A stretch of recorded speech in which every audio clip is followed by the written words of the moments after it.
I am resident of Collinwood for YouTube. Joel Sage. That's my buddy Butch Rosenbalm. We're here to review the movie Day of the Dead, written and directed by the late George A. Romero.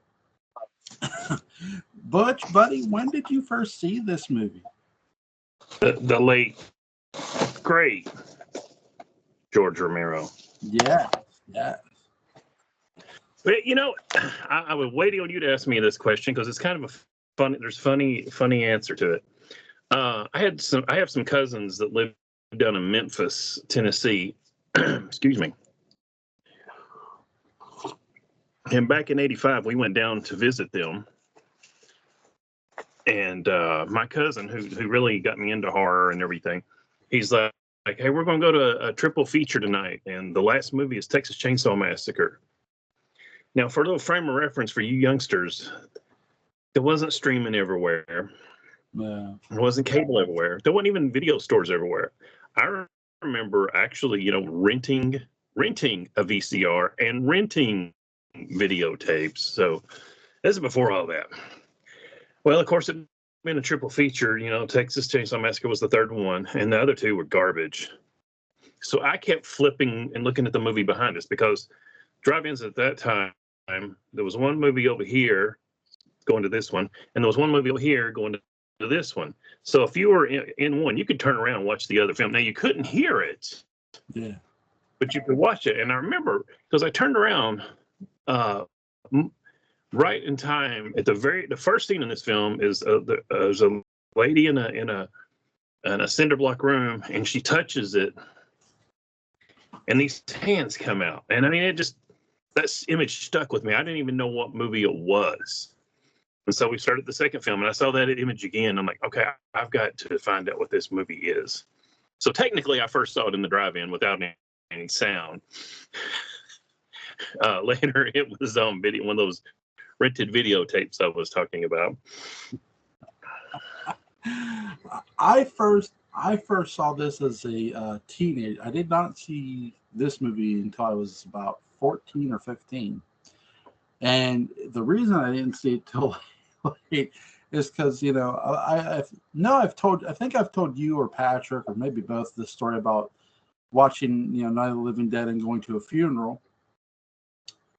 And my mom scared the bejesus out of me because I was getting up ready to go, pay my respects, and my mom just like jump scared me. Basically, she grabbed my leg like I'm like she's like, it's not real. So I was scared. George A. Romero's movie scared the shit out of me as a kid. So as a teenager, I'm up at Rich's Fright Farms, and they would show movies outside on VHS. And what movie were they showing? They were showing George A. Romero's Day of the Dead, and I'd never seen it. My brother gets in the hair. Are you coming? Yeah, after this movie, I'll be right behind you. I wasn't right behind him. I stood there, watched that movie the whole way through because I kept telling myself, I'm like, you're fucking 14 years old. Get over it. And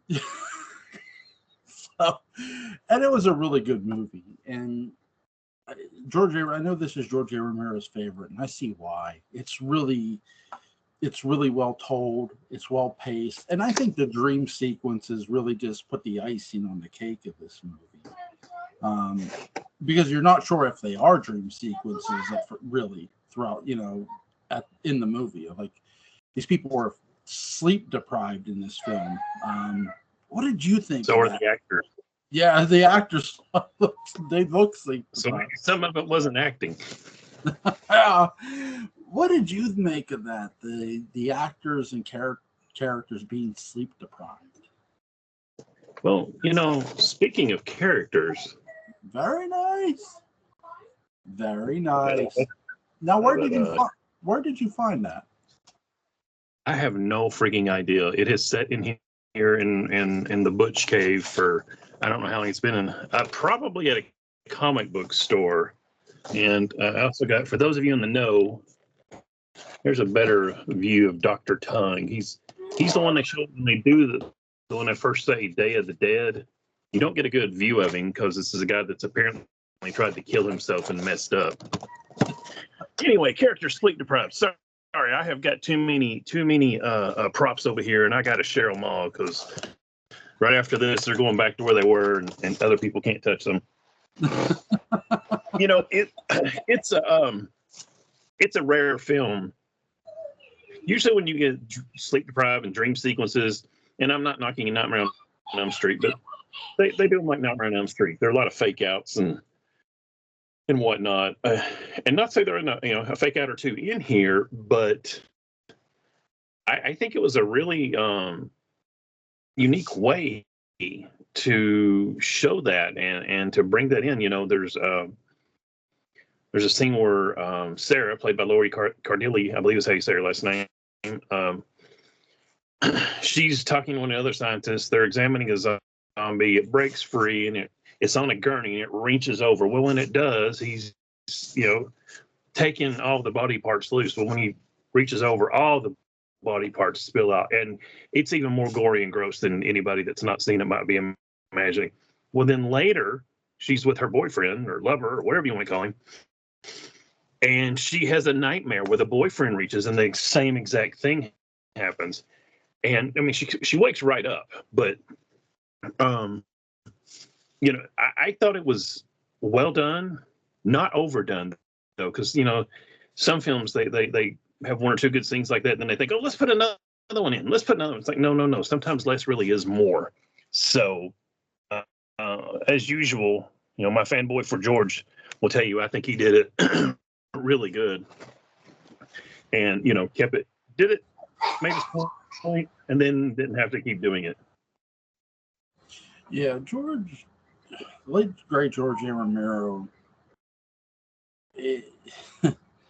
Every time I talk George A. Romero, I don't get pissed off at George. I get pissed off at the system because he should have made that Resident Evil movie.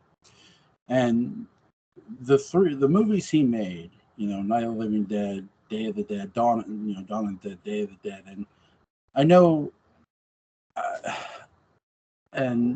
he had a hand in the Night of the Living Dead remake. He should have got to make Resident Evil. When you watch his movies, he was such a masterful director.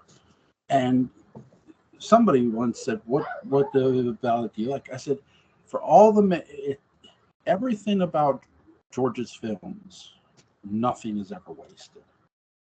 And I said, "That's the best compliment I can ever give a writer-director. He never wastes a character. Nothing." When you watch it, you're entertained. The characters he creates, they're entertaining from start to finish, whether they're good or bad. You're intrigued by every character. And this movie is my favorite entry as well, not because it's just George's, but I really just enjoyed watching it, especially outside. There's something about watching this movie outdoors, because that's where I watched it. Outdoors, and having people be around you, but not a bunch of people, and you have bonfires going. Because then when you glare up at the darkness, you're thinking, "There's something out there," but there isn't. But this movie does a really great job of building that psychology of fear of the dead all over again. And George's films each did that so well. But this one especially, because you see them go underneath the ground. They're not going in a house, as you well know. They're going they're being lowered down. And then it's not just terror. George also did a great job of not having terror outside the world. It's who's surviving. It's who's inside. And then you have, for the first real time since, what's the movie I'm thinking of? Oh God, I'm gonna kick myself. But you have the military, and now you have a leader who's, it's my way or it's the highway, or it's my way, you're gonna get shot. It's not a The Walking Dead character Rick once said, this isn't a democracy anymore, it's a dictatorship. Well, that's exactly what this movie is. You have a dictatorship of military. And it's frightening. You never know even going back and watching this, I wasn't sure what's going to happen again. And anytime I go watch his films, that's something, sorry if you hear my kid, But that's something that I go through every time I watch his movies, and he's so good at it. Sorry, what did you think? I'm sorry for rambling. No. It's amusing. George likes to talk about himself as an old hippie, and he talks about in the sequel to this, Land of the Dead, with oh God, I can see him, Dennis Hopper. Apparently, Dennis Hopper's a hippie also.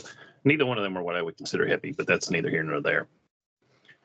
And George is not. I won't say he dislikes the military, but he doesn't trust them like some people. And whereas like saying our usual Western series, the army comes over the hill with the with the cavalry to save you. The cavalry is not saving you. Now I will agree. Our mutual friend Patrick McRae and I have had this discussion a couple of times over the years. I absolutely love Joe Pilato as Captain Rhodes. Captain Rhodes, even for all his yelling and screaming and profanity, is eminently quotable. There's just so many lines. My favorite is the I want to know what I'm running this monkey farm now, Frankenstein, and I want to know what you're doing with my time. I mean, Joe Pilato just, may he rest in peace, along with George, just nails this role. He got that character so well. You hate him, but while he's falling into insanity, you do understand at first. My man. He talks about my men and my men, and he talks about we've lost 5, meaning 5 of the military people, and they've lost 1 scientist. So I kind of believe before Rhodes lost his mind, he really was concerned about his men, and he really was trying to do what's right. I mean, the world is coming to an end, plain and simple, in this film. And for all they know, this is the only people that are still left alive. And of course, by the end of the film, he is, woo! And you can see it, but also there's nobody to rein him in. There's the scene where they're having the meeting, and he tells Sarah to sit down and shut up, and she's like, no. And then he turns to his second command, Steele, and he's like, Steele, I want you to shoot that woman if she doesn't sit down. And Steele's like, bang, you're dead. And then Rhodes pulls out one of his guns. He's like, I mean it, Steele. You got to the count of 5. And he starts counting down, and about 3, Steele stands up. He's like, hold on. And, it's a very tense thing. It's amusing. I don't know how much you know about the background of this film, so sit back while I tell you a little bit. Here's a copy of George's original script, and if you can't tell, it's rather thick. This film that you get is not this film. This is the one that Tom Savini has called Gone with the Wind with gore, or Ben-Hur with zombies. It was going to be released unrated. It was going to cost about $7 million to make, which in 1984/85, that was quite a bit of money. And back then, unrated films couldn't be advertised. So the producer, I believe his name is Sala, I forget his last name, and I apologize, told George, I can't do that. I've got to make my money back. But he did tell him, I'll give you $3.5 million, and you can release it unrated. So George quickly rewrote the script a couple of times, and the film we got is the one he rewrote. Over the years, when I first started seeing this film, I felt like it's a lot of people yelling, screaming, and cursing. And for a while, it was one of my least favorites. But the older I get, and the more I'm around people, the more I think, you know what, this is probably the most realistic reactions and consequences of the things these people see and are going through. There's just, one, you appreciate the artistry of the actors and the writer and the director and the producer and everybody behind the film. We'll get to Tom Savini's special effects in a minute, but it really comes to you, and you just start going, at least in my opinion, it's like, yeah, this is pretty realistic. There's going to zombie, got a lot of yelling, a lot of screaming. Some of it not even related to zombies. But this has become the most realistic, and like you said, at least originally, before the second trilogy of Land, Diary, and Survival of the Dead, this was George's favorite zombie film, and I believe it was at the time of his death. So, remind me, and I'll tell you what it says at the end of the original script, and I'll tell you what the original ending was. I'll remind you. The producer for this was Richard P. Rubenstein. And Stella. Yeah, let's see. Production company, Laurel Entertainment. Let's see. Running time 100 minutes. Release date was June 30th, 1985 in Hicksville. July 19th, 1985, United States. Budget was $3.54 million, and box office was $34 million. So this did make money. Again, somebody should have made back the budget the first weekend, they said. Yeah, I mean it's crazy because when you watch this movie, even today, it doesn't look like it's something that would cost a lot of money. No. But, and I mean, George is really good about taking things he finds. Like he was being shown the Monroeville Mall, and the person that was showing him was like, "Oh, hey, do you want to see the emergency rooms where people can stay hidden in?" Hello, Dawn of the Dead. This is, and I got the name. Let me look it over here. Damn it. Here we go. It was filmed at the Wampum Mine. It's a limestone mine, now known as Gateway Commerce Center, as a subsurface storage facility. And I forget exactly how George found it, but boom, here you go. I mean, because you think about having to pay for this set. It's just like John Carpenter in Escape from New York, and he found the bomb or burned out parts of, I believe, East St. Louis. And I mean, you can't make these. Well, you could, but there would go your whole budget making these the settings and everything. I think that's the thing about filming, that some of the films we love, where you'll see where, okay, they saved money here by filming somewhere else that looked close enough to what they were wanting, and so they could save money. And I don't mind that at all. If you can get away with that, do it. It's so, and he does. Maybe even adapting your screenplay a little bit to match what you found to save that money, like this. I mean, originally the zombies were underground and the humans were above ground, and in the film it's reversed. The humans are below ground and the zombies are above ground. So that's just smart. Works. Yeah, and it works here too, because how they start this off. You have, like you said, a woman in this brick room, and then the zombies' hands and arms come out of the wall and they grab her, and she wakes up and she's in the helicopter. And that's a part of this too, from a psychology standpoint. It's the dreams and it's the reality of the situation that can cause you are not you're not just dreaming a nightmare. Fuck, you're living it. You are trapped in it. Yeah, it's like waking up is not much better. No, not at all. And I love how they do the bullhorn thing, and you see the dead alligator. Look quick. If you look quick, and you can see it better in Blu-ray or DVD, you'll see duct tape around the alligator's mouth. But still, yeah. I'll tell you what. I watched this on YouTube. That I believe you. I didn't notice it because I glanced up and was watching. To match.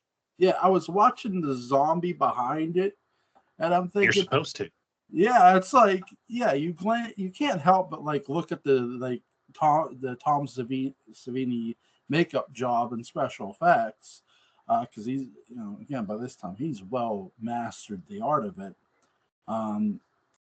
Tom Savini obviously began Friday the 13th as well. He did the first Friday the 13th special effects. He did part 4, I believe. He did part 6. I don't think he did 6. You may be right. He might have not have did 6. But he did do, I think, 1 and 4. He did. Or 1 and 4. Yeah. Yeah. Great director, really talented director, very, very talented makeup and effect artist. And he really shows off his stuff here. How great is Tom Savini, Butch? Well, he might like to disagree with this, because he talks about in one of the special features that Dick Smith is the god of special effects. But at this time, it's Savini. Savini is the top, along with George thinking this is his best work. Tom says this is his best work.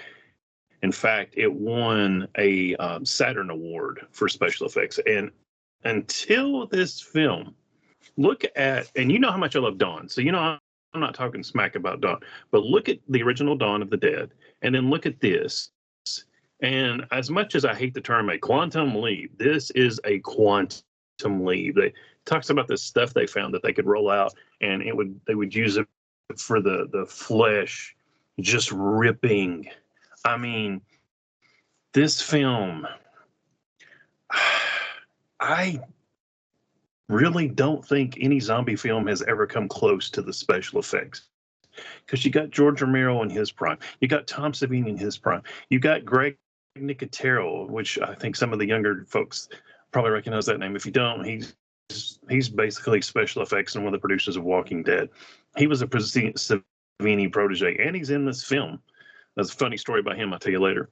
So, I mean, there is so much talent here, and you know, they talk about being down there in the limestone mine and how they all got sick, and Joe Pilato talks about there was a GP that came by and was giving B12 shots like they were candy. I mean, they were all getting sick down there because, one, you didn't see the sun, and two, you know, that limestone always getting up in your nose and everything. Savini talks about, you know, you blow your nose and there's a black mess.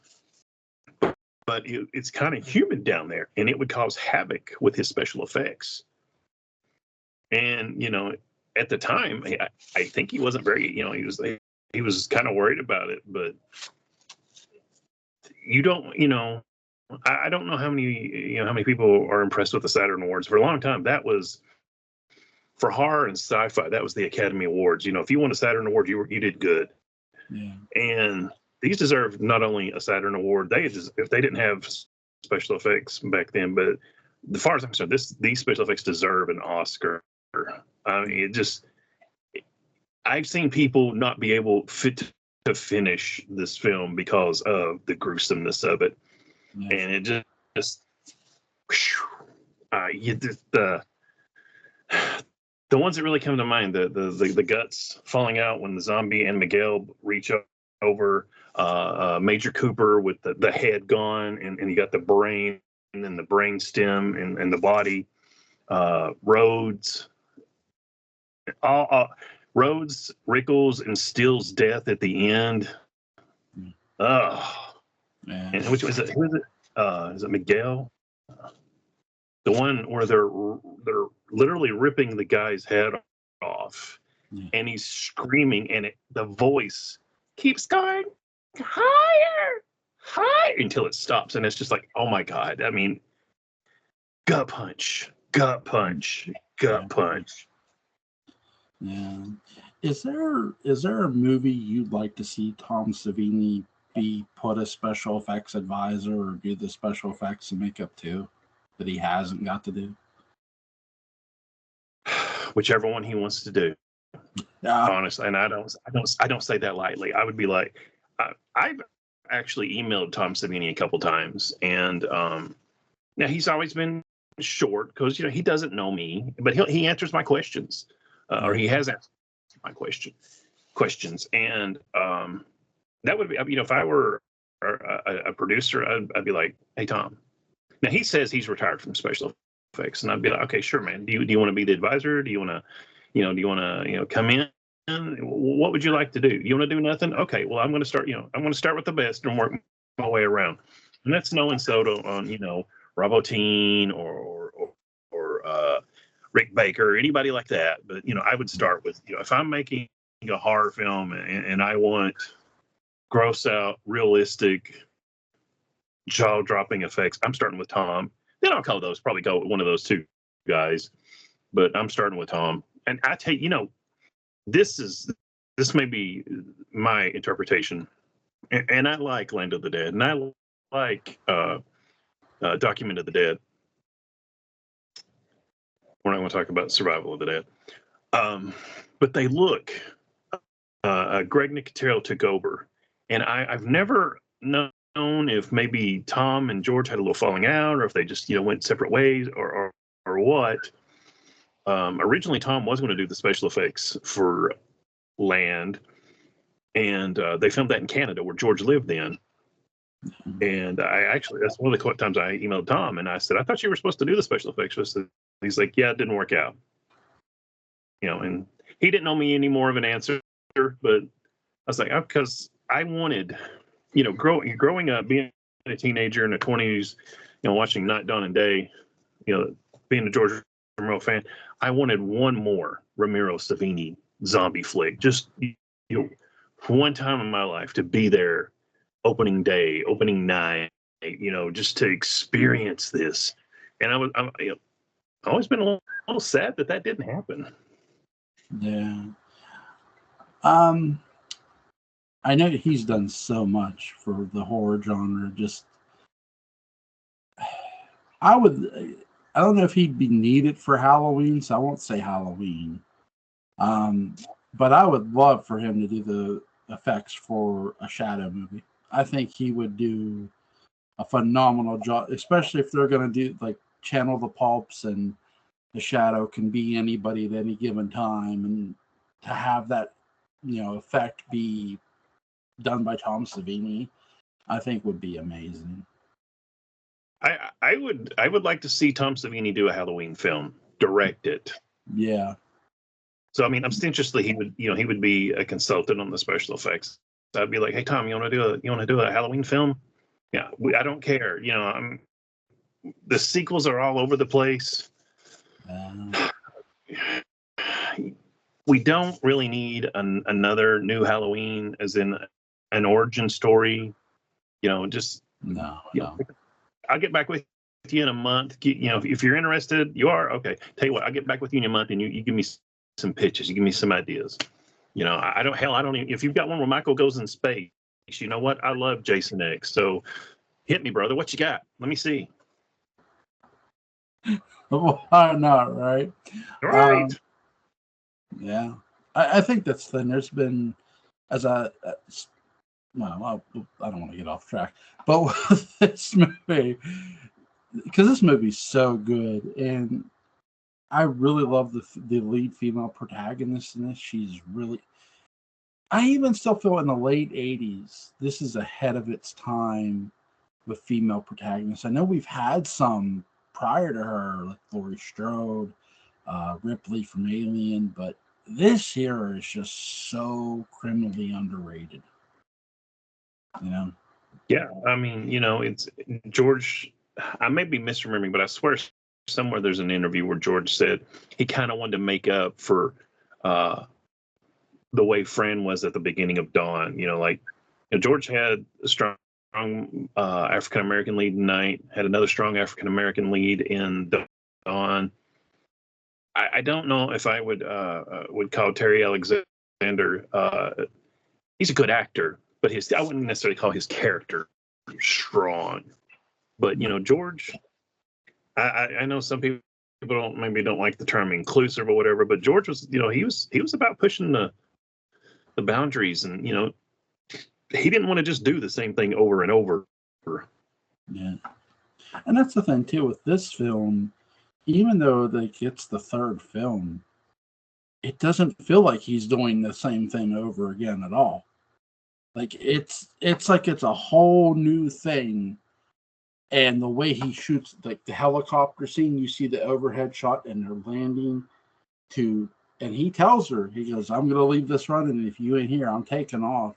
I do think that's where Terry Alexander is where he's underrated a lot too, where his character is underrated to a degree too, because he's somewhat unpredictable at, for some of the film. And then when they're sitting down and having that beer, and he's leveling with her, and he's telling her, hey, because he tells her before, hey, we could just fly away, get out of here. Because if this wasn't going on, I'd be doing that anyway. And she asked, you could do this with all this going on? I could be doing this if this wasn't going on. Hey, did you know that he doesn't have a Jamaican accent?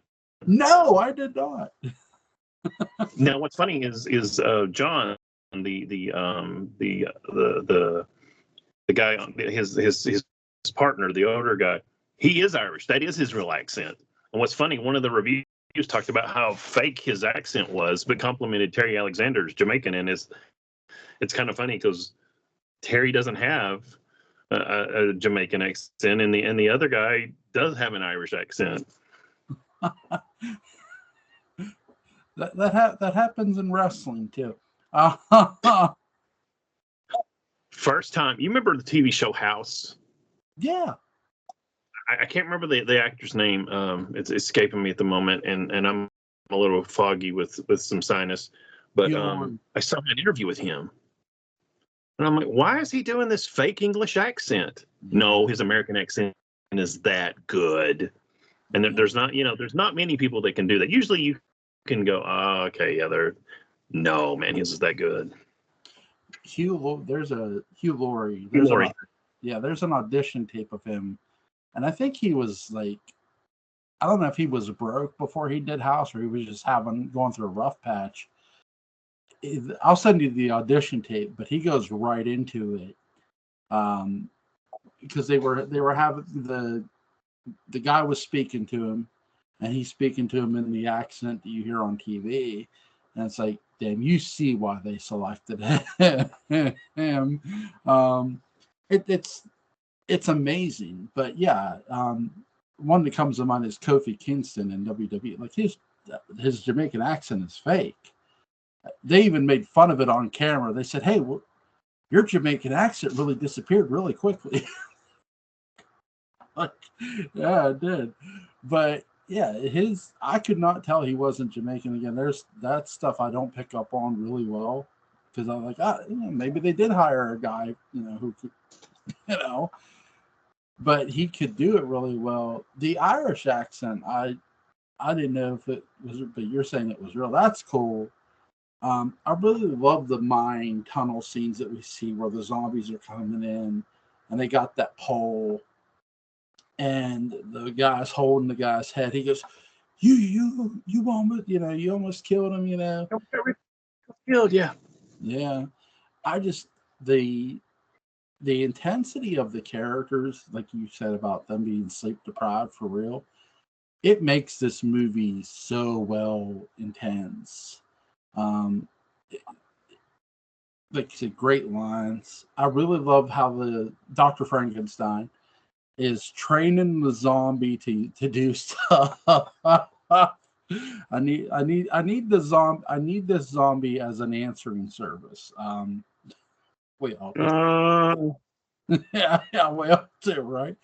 Because this is sort of the first time that George A. Romero is doing it, taking the zombies and showing you, in a lot of ways, humanizing them.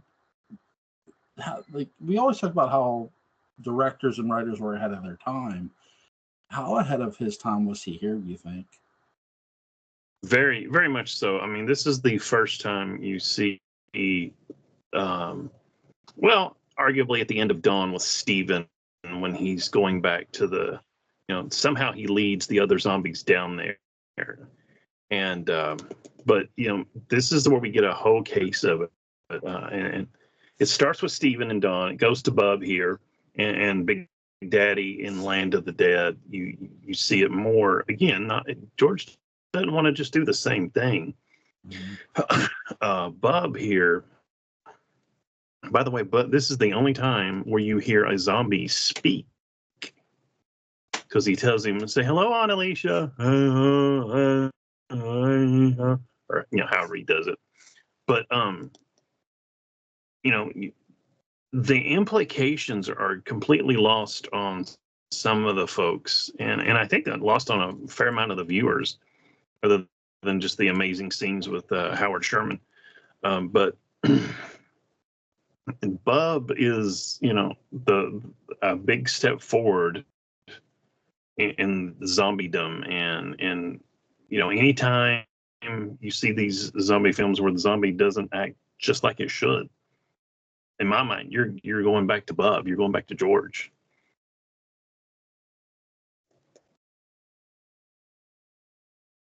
Sorry, Sherman. There you go. Yeah, Sherman Howard plays Bob. Was I on mute? Well, he also goes by his name is Sherman Howard, but he also goes by Howard Sherman. Yeah. So I'll tell you a funny, quick story about that. I was watching the cartoon or animated series, whatever you call it, Batman Beyond. Yeah. And there was a character on there, and he was getting hit with something. He's like, and I'm like, that sounded like Bub. Yeah. And I got online and looked it up, and guess who played the character Blight, if you know Batman Beyond? That's right, Howard Sherman. I was like, I was telling it to some friends, and two of them looked and almost literally said the same thing. Only you would have got that. I'm like, who cares, man? I got it. You're welcome. But I will notice different voice actors. Like, I'll give a great example for when they did Ghost in the Shell Rise. Like, and I heard Bato's voice, I knew it wasn't Richard Epcar.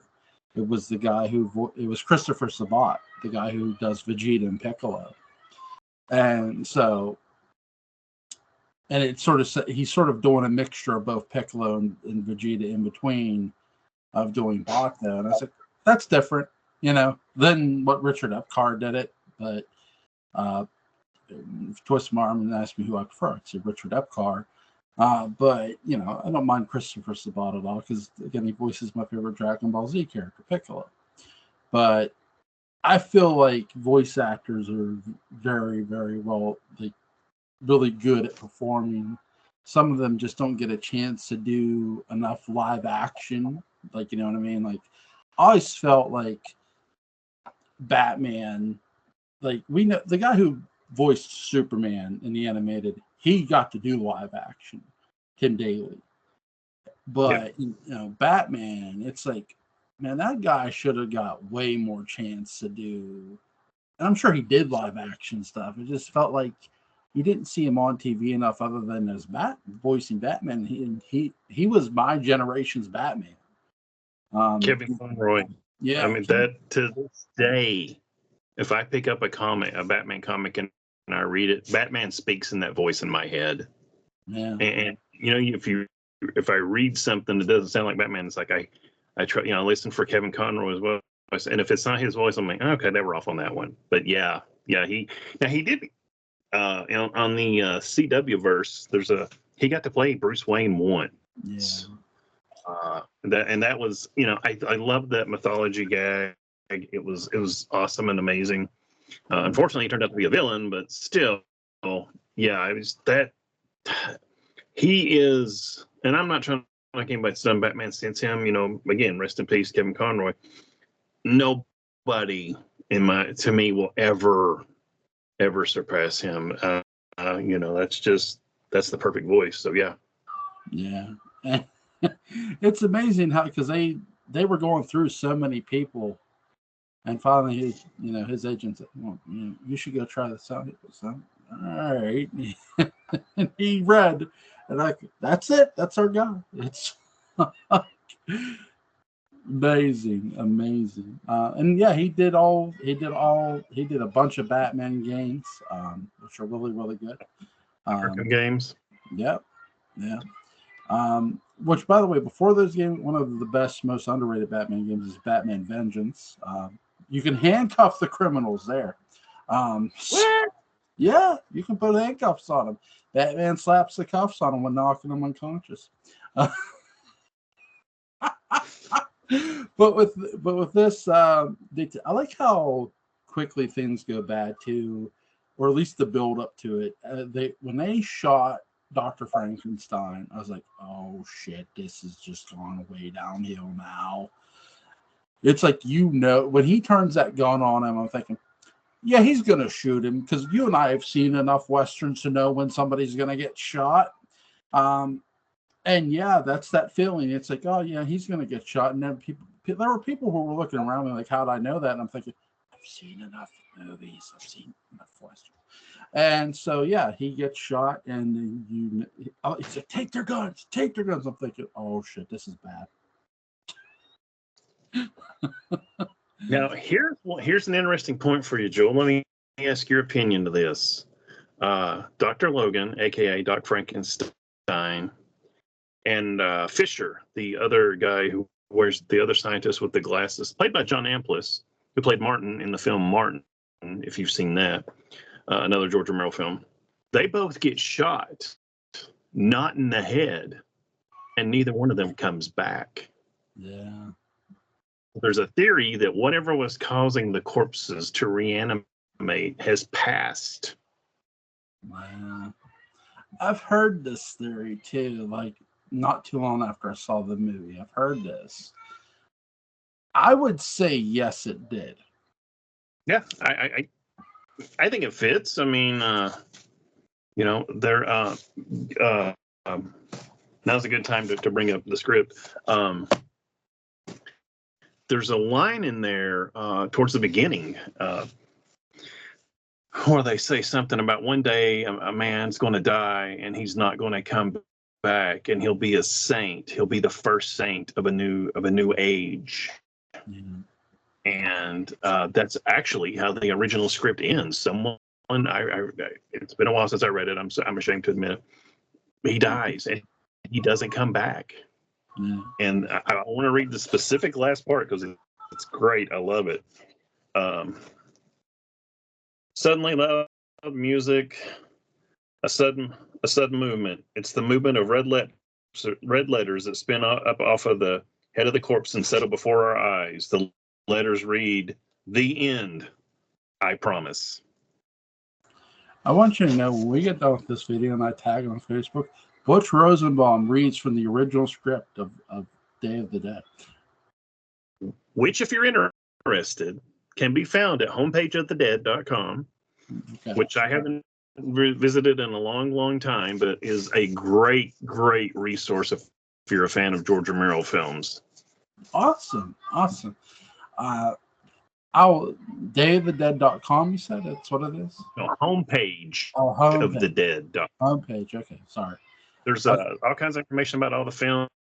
There's a great fan fiction section, most of which is not, what happened to Sarah and John, or what happened to Peter and Fran. There are a couple of stories about that, but just different things. There's a great story. I don't know if it's still there, but it's called "I Could Have Loved You."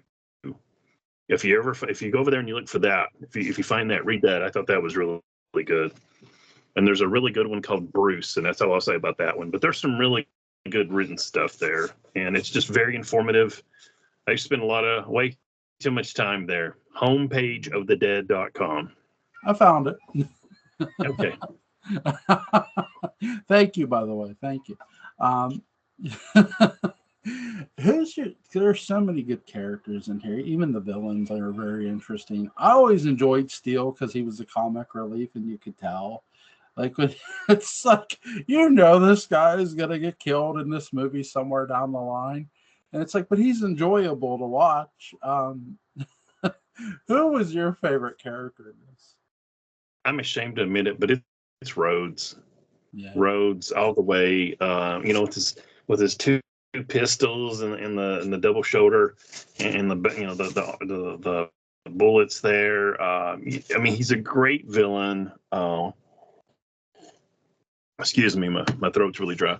He's a great villain. Got great lines. There's something to be said for a great villain realizing he's a great villain and just having fun with it. And Joe Pilato has so much fun with it.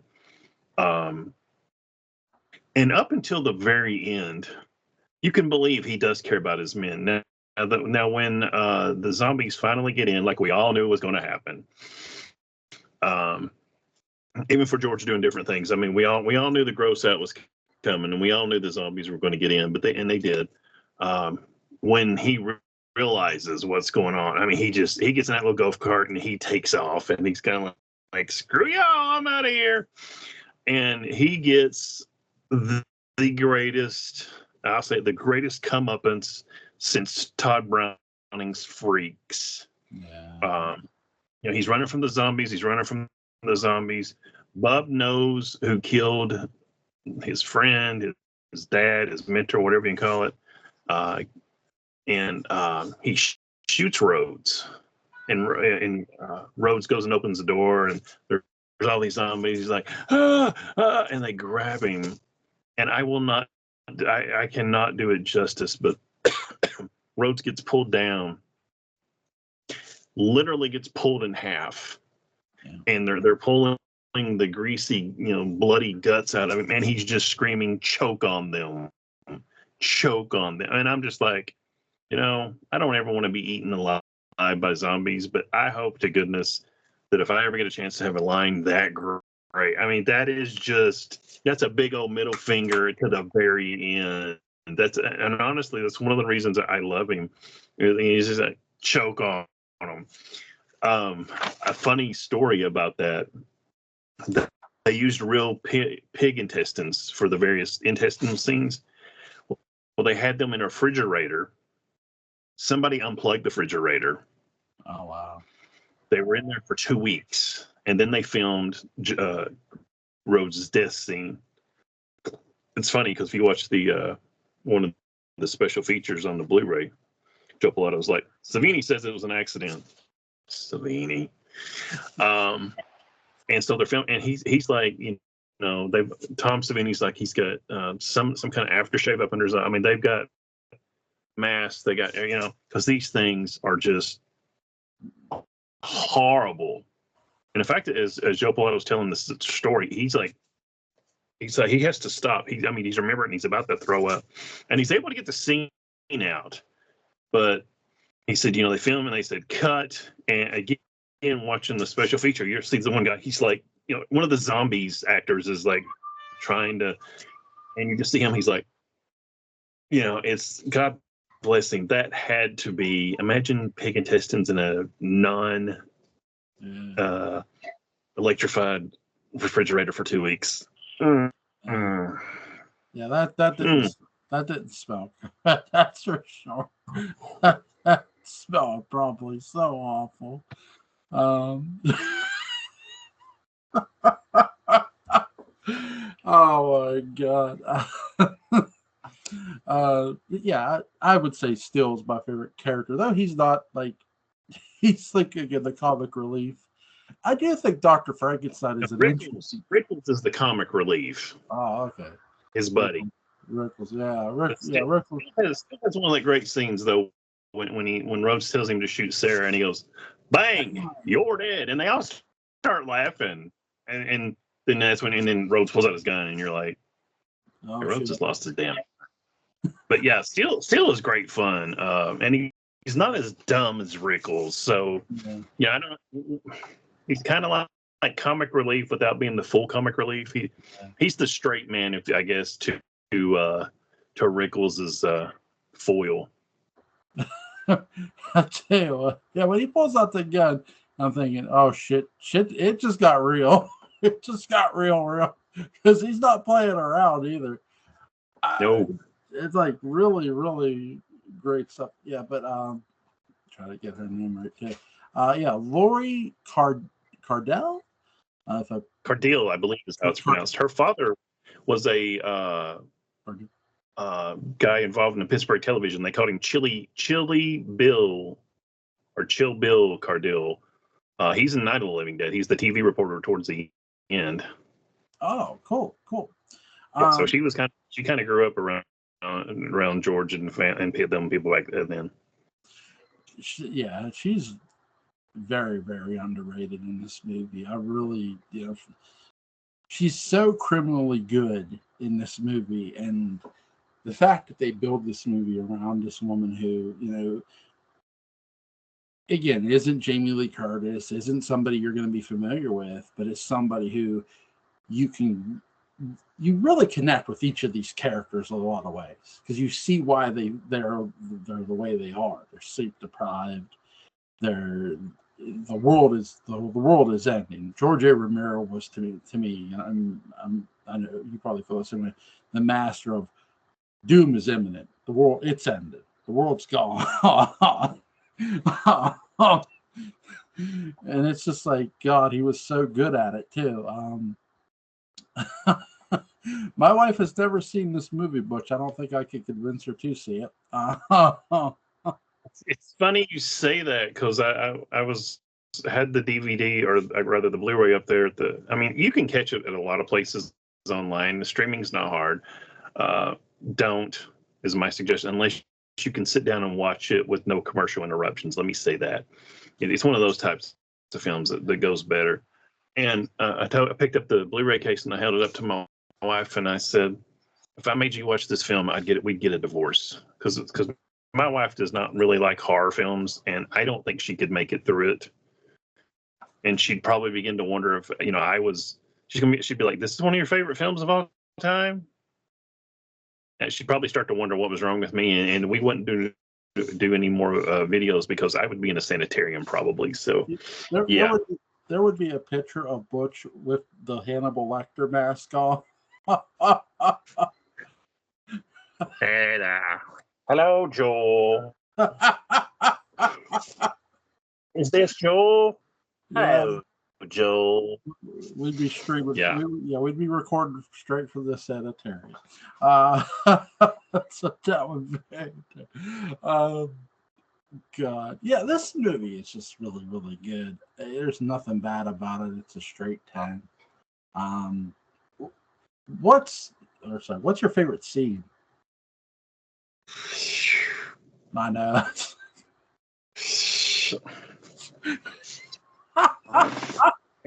Can't help you there, buddy. I'll tell you, it starts when the hammer is at 000, and my favorite scene ends when the film's over. I'll tell you mine, because I really, really enjoy the psychology of it, is when near the end, and she opens a helicopter and the zombies go on the ground, and she wakes up at the beach, because it really ties in the beginning of the terror of what they were living through, because what they're really telling you is she's remembering everything that happened. That's how I've always viewed this movie, and it's. Yeah. I think George A. Romero, again, master of horror in a lot of ways from a zombie standpoint. I know John Carpenter has that title, but George A. Romero deserves that title too, because he was just so good. PA native, obviously, and it shows what we would now call PTSD that everyone is going through. Yeah, that's part of the reason for the dream sequences. Is yes, she's okay. I mean, Miguel, her boyfriend or whatever you want to call him, he's got some issues. He's not dealing with it as well. No, and not. I remember back then, mid-late 80s, people kind of making fun of him because he wasn't tough, and it's like, you know what, John Wayne was an actor. Every day there are hundreds, if not millions, of reanimated corpses that would like to do nothing more than rip you apart and chew you up. I don't care who you are, how tough you think you are, what you've seen, what you've done. This is going to affect you, and over time it will destroy you. So Miguel is very understandable, but even Sarah, to use her real name, Lori, I mean, yeah, she's tough. He even says, yeah, you're tough, you're tougher than I am. So what? So effing what? Yeah. But she's not. I mean, she's stronger, but she's still starting to fall apart. Everybody is falling apart and slowly losing their mind. So that's it's something to remember. You can't, sieges eventually either are lifted or break through. And in this case, the breakthrough ends with everyone dead. So a great movie to sort of watch, and we covered this too, of John Wayne, to sort of see a character that knows they're going to die and has the option of, okay, you could die slow or die in a shootout, is the shootist. Is definitely highly recommended. Because it gives you that okay, yes, Wayne knew how to play characters that weren't just rough, tough cowboys. The character realizes he's dying. Okay, I can die slow, or I can die by a bullet. You know, that there's my death. Yeah, there's that realization of that in that movie, and Wayne does a really great. We've talked about this. Wayne does a really great job of painting that realization on his face. Very, very underrated Western as the shootist. And this movie sort of, you see everybody's realization too. With even though there are people losing their minds, you see like the Alexander's character. He has realization. Hey, this is. I think his character knows. Hey, this is all going to end bad. And people are literally fighting for their lives in this situation. That's what makes Day of the Dead, really all George A. Romero's zombie movies, really, really good. But I think Day of the Dead is really one of those films you go, damn, this is the greatest thing zombie movie Romero made, because it's fucking that good. It's very raw. Yeah. It's a very raw film. Not meaning, they needed more money. I mean, of course they need more. I don't think there's a film that's never needed more money. But there is a lot of yelling, and a lot of people dismiss the film. It's an hour and a half of people screaming at each other before they all get eaten by zombies. Well, okay, there is some truth to that, but to just dismiss it tells me you weren't paying attention. And like we've said, all these folks are losing their mind. All these people are going crazy. And, as much as, you look back at, early films or comic books or whatever, as much as you're like, well, gosh darn, that's really bad. Guess we'll just have to try to make it through this. And no, this ain't that world. This is, this is not the John Wayne film where you got me. And that, no, this is your head is being ripped off and your eye being gouged out by a zombie as they pull your head from your body. I mean, this is a whole different world. It's not a pretty world. No, and it's not. A funny thing, if you listen to the commentary on the Blu-ray, Lori Cardilli talks about the beginning when she's sitting in the room, she gets up, she walks to a calendar, and she goes, "God, to have a 20-year-old ass again." that always cracks me up. I wonder about that. Sometimes with actors and stuff, they look back at a film from maybe 20 or 30 years ago, and they're like, "Yeah, that was back when, this or back when that." I think I've told you this story, and I apologize if I'm telling it again. I used to have a boss that was almost exactly 10 years younger than me. And one day, not too long, and our birthdays are only 2 weeks apart. He is 2 weeks apart from being literally 10 years younger than me. And our birthdays have passed, and he was sitting there one day, and he was talking about, his back hurt or something. And I just started laughing at him. And I mean, horse laughing at him. And he's like, "What?" And I said, "Yeah, I remember my 30s. That's when only one thing hurt."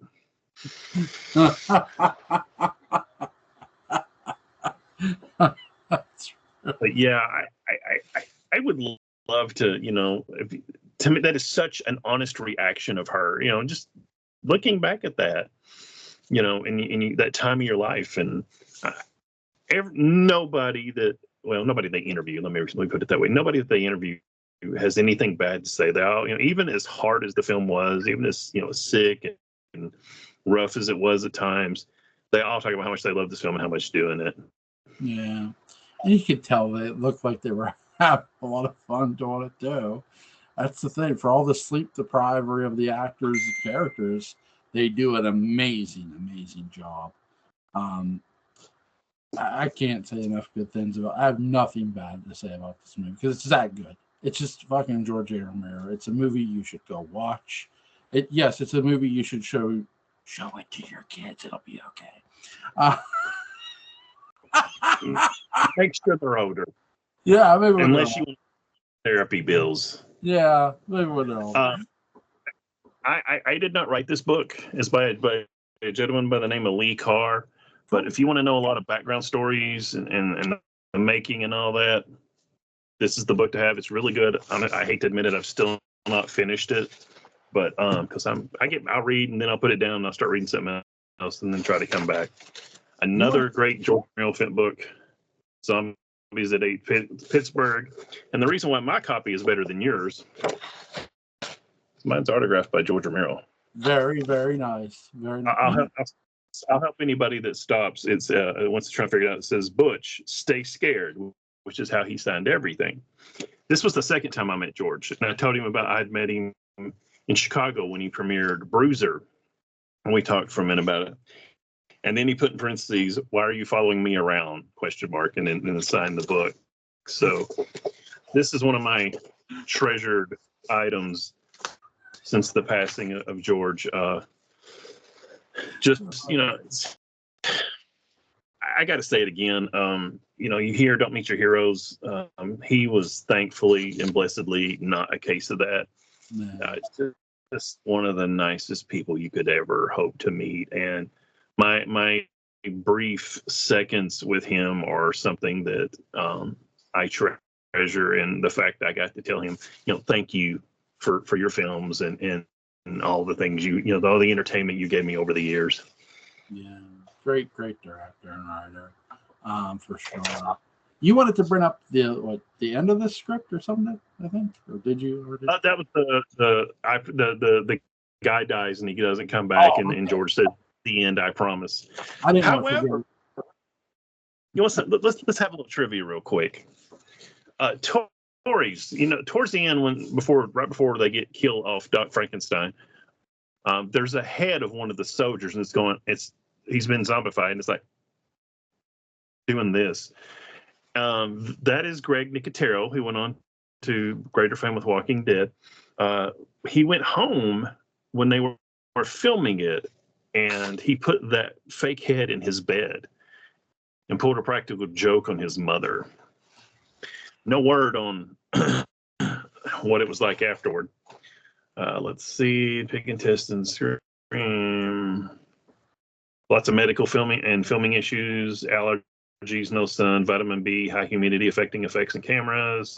According to the, I hate to say George Romero novel because it's my understanding that George really didn't have they just took ideas. But anyway, the fleshed out novel, The Living Dead, which is attributed to George, the three survivors, John, God, I can't think of the other guy's name, and Sarah, they escaped to an island, and last we see them, they're fishing.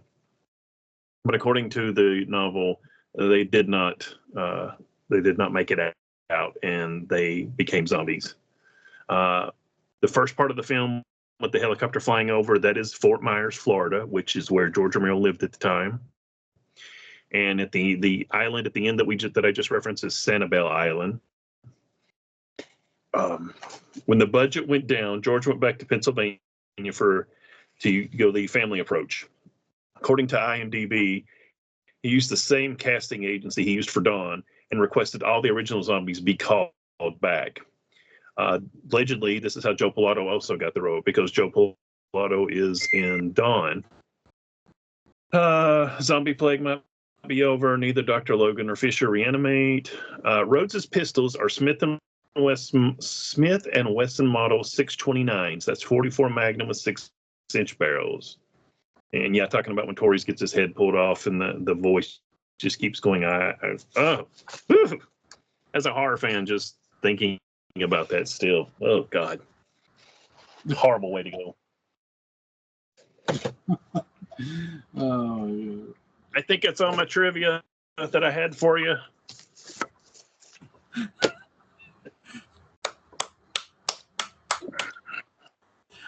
What a movie, right? I mean, just, I hope one day we get a George A. Romero style zombie movie, truly, and that isn't just a ripoff, of George's work. That would be nice. I don't know if we ever will. But yeah, this is a great movie. I'm glad I saw it at age 14, and to my mom in heaven, thank you for scaring the shit out of me. Yes, thank you, Joel's mom. My mom would have literally shit in her pants if she had seen this film and told me to turn that junk off. So, thanks to my cousin Mike for introducing me to the various films.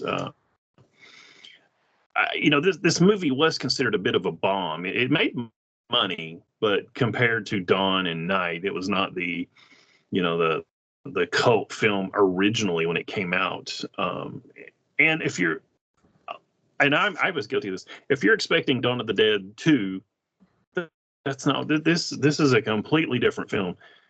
George talks about, some people like Night of the Living Dead, some people love Dawn of the Dead, and he calls them the real trolls love Dawn of the Dead. Or excuse me, the real trolls love Day of the Dead, and it's a different film. It's strangely, I don't want to say dumbed down, but it's simpler, but also more complex than the other films. I think George had a little more freedom, or gave himself a little more freedom, because he talks about, he made one. He got through with Dawn, and he said, well, I made one in the 60s, and I made one in the 70s, and he goes, I want to try and make one in the 80s, and he was trying. That's when he kind of consciously started trying to make a commentary, the 60s and the conflict, the 70s and consumerism, and the 80s, which were a mess. I have no idea exactly what all, because George likes to skewer a little bit of things. So, we were kind of always told the military would save us and all that. And yeah, the military is part of the problem here. Just so, I don't think, anybody that wants to watch a zombie film, yes, you need to watch Day of the Dead. You should, in my mind, you should watch Night, you should watch Dawn, and you should watch Day, and possibly stop there. And as Fangoria once said, if you're reading a zombie film and it doesn't say George A. Romero, don't expect a George A. Romero zombie film. Yeah. But to me, this is not a film you can just walk into, because it's not to everybody's taste. It's not what you think it is. Yeah. And it had to grow on me over the years. I mean, it was the first one. Well, yeah, no, it was the second one I saw. I remember seeing this it used to be on USA Network, a few weekends a month, or excuse me, a few weekends a year. Of course, heavily edited for special effects and language, which ironically might be a better way to watch this for people new. I kind of want to give you a warning. It's whatever you think it is. It's not that. Yeah. And the best thing to do is, if you want to watch it, go into it. If you're, I feel like we've prepared you a little bit for this, but just sit back and enjoy the story you're told, not the story you want to be told. Yeah. Great movie. Is there anything you want to add before we go? This is the last of the trilogy of the George. I mean, there's George did 6 zombie films. If we ever get to survival, it'll be about 20 years from now, as far as I'm concerned. I'll gladly do Land. I'll gladly do Document. We haven't even done Night, have we? Have we done Night of the Living Dead? God, I don't know. I'd have to look. I think we have, but this for a long time, and arguably still, this is my favorite trilogy of films. There is so much here, and you get more in these films the more you watch them. And I'm sure some people's gonna watch this and say, this is garbage, you don't know what he's talking about. You know what, go right ahead. That's your opinion, and without trying to sound like a jerk, you're welcome to it. But without this film and the 2 predecessors, you have no Resident Evil, you have no Walking Dead comic book, you have no Walking Dead TV show. you know, anything zombie related past, God, really, 1968, you need to look at George and go, thank you, sir. Yeah, absolutely. And of course, the people involved with the film. I mean, I'm not trying to, you know, not just give George all the credit, but let's respect the godfather of zombies. Yeah, yeah. I think that's to me the reason we haven't got a good Resident Evil movie is because people in Hollywood were stupid and just chose not to do George A. Romero's Resident Evil. And I think we've just gotten bad Resident Evil after bad Resident after bad Resident. I don't know if we'll ever get a good one. But did you see the commercial he did? The Resident Evil commercial? Okay. I think, I could be wrong, but I think over at Homepage of the Dead, they have his Resident Evil script. They have. If not, I know it used to be available online. You could find it. Yeah, I've read it. It's amazing. That's what gets me. It's like I read that and I'm going, why? Why did this not get made? Why did that garbage that got made? Yeah, somebody asked me, what's the best movie that never got made? I said, George A. Romero's Resident Evil. This is the best movie that never got made. that's then. So. He was sorry. That was not me getting your attention. That was me. He also was approached to do The Mummy for Universal Studios, and I would love to have read that script just to see where George was going with it. Because, I mean, what is The Mummy but a reanimated corpse? Mm-hmm. Who do you go to in the 80s and 90s for movies about reanimated corpses? You go to George Romero, or at least you start there. I'm sort of glad he didn't get to do that, and I'll tell you why. I feel like in the 90s, John Carpenter just got put into situations where it was like Memoirs of an Invisible Man, for example. And because somebody recommended him, like, oh, you should approach John Carpenter. And I did the review on my channel, and I was reading what Carpenter had said, and it's just like, what a nightmare for that guy to go do that movie. And like, you almost wish he wouldn't have, because it's like it was just a nightmare for him. I sort of wonder if that would have been the case for George with The Mummy. You know what I mean? Like, I don't know. Yeah, I'm not knocking George. I'm just knocking. It could have been a bad situation the way it was for Carpenter. It could. It could. But I would counter that with John stayed in the public eye. John still made films. Yeah. And, what is it? Is it Monkey Shines in 92, 93? That's the last film George does till around 2005. So, I mean, we got almost 15 years of nothing. Yeah. And admitted, John Carpenter's later career, I'm not a fan of In the Mouth of Madness, and I want to be. I really do. But I, some of his like that, Memoirs of an Invisible Man. I know some people like to talk down about Ghost of Mars. I like Ghost of Mars. I don't love it. It's not up there with Escape from New York or Assault on Precinct 13. And John Carpenter's Vampires. I mean, towards the end of the 90s, John was kind of, to my mind, coming out of that tailspin a little bit, and he was still John Carpenter.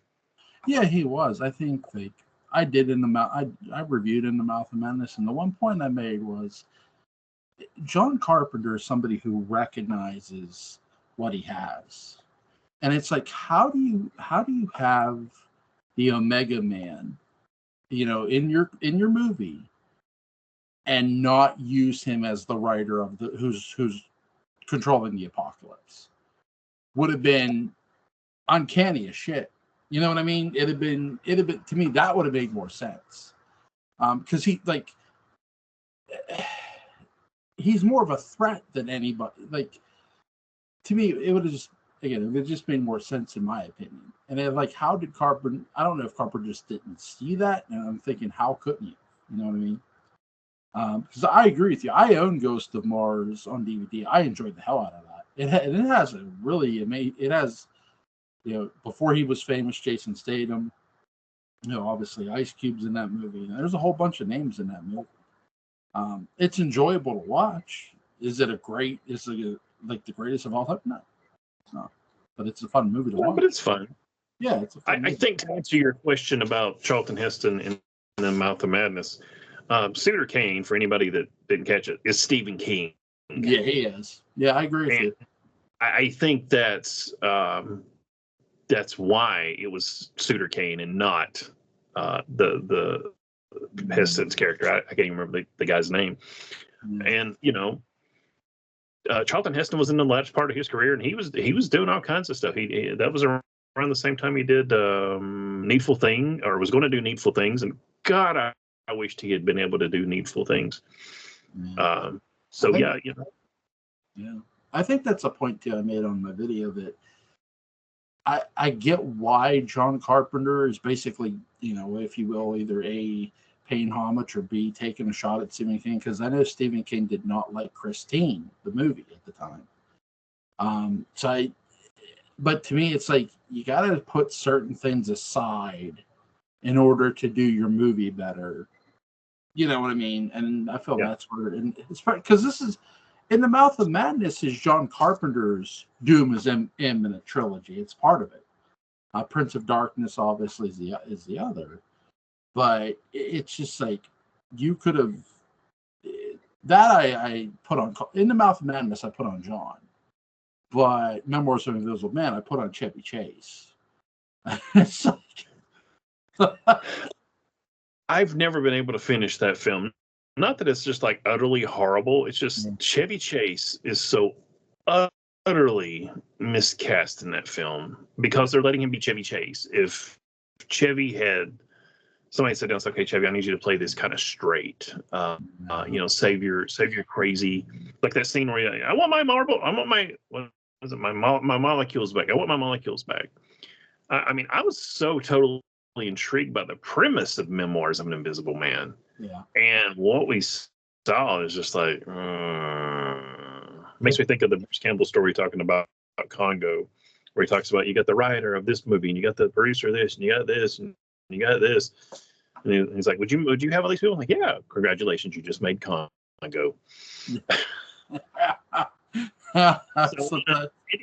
It is still a bit of a crapshoot. You can have all these great people around, and sometimes it just doesn't work. So, yeah. And hey, by the way, my favorite voice actor, Richard Epcar, is in that movie. Is in Memoirs of an Invisible Man. But yeah, I mean, that's the one thing I enjoyed about it. I'm like, hey, I knew who he was by sight because I've seen him do interviews. I'm like, hey, it's that guy. Yeah, it's like, now I was watching, I'm thinking, I felt if it would have been reversed, like if it had been Richard Epcar who was the heel, and the guy, like if he would have been the assassin, and the guy playing the assassin would have been, played the hero, that would have been an interesting matchup, because you would have had, Richard Epcar, who's this tall, menacing man, a threat to someone who's you don't want to fight a tall, menacing guy. No, even if you are invisible, because are you going to outpower him? Who knows? Probably not. Again, though, that's not what that movie was, unfortunately. But so, Butch, what do you want to do in 2 weeks, buddy? Well, I believe it's yours, because I mean I gave you a choice, but all my suggestions are we'll see. Halloween's in a week, so if you want to step away from the spooky films for a while, that's okay. Whatever you want to do, bud, you call it. Let me know. Let's in 2 weeks Halloween will be over. I don't want to put Butch through pure hell and make him do Friday the 13th the remake. At least not this time. Because I won't. Yeah, he'll do it in protest. But no, let's do a oh god, I'm trying to think. Because that is a horror movie. Let's talk about. If you want to keep doing horror movies, we can do that, man. It's up to you. Let's do a zombie movie. I don't know if you've ever seen it. It's really good. Let's do I Walked with a Zombie. Oh, the Val Lewton? Is that what the one back? Okay. Because it's a different type of zombie movie. And it's not necessarily just a zombie movie either. No. But it's really, really good if anybody hasn't seen it. So in 2 weeks, we'll do I Walked with a Zombie. Butch, man, enjoy the rest of your weekend. Be safe, and you and the missus have a happy Halloween. You as well, my friend. You as well. Bye, buddy.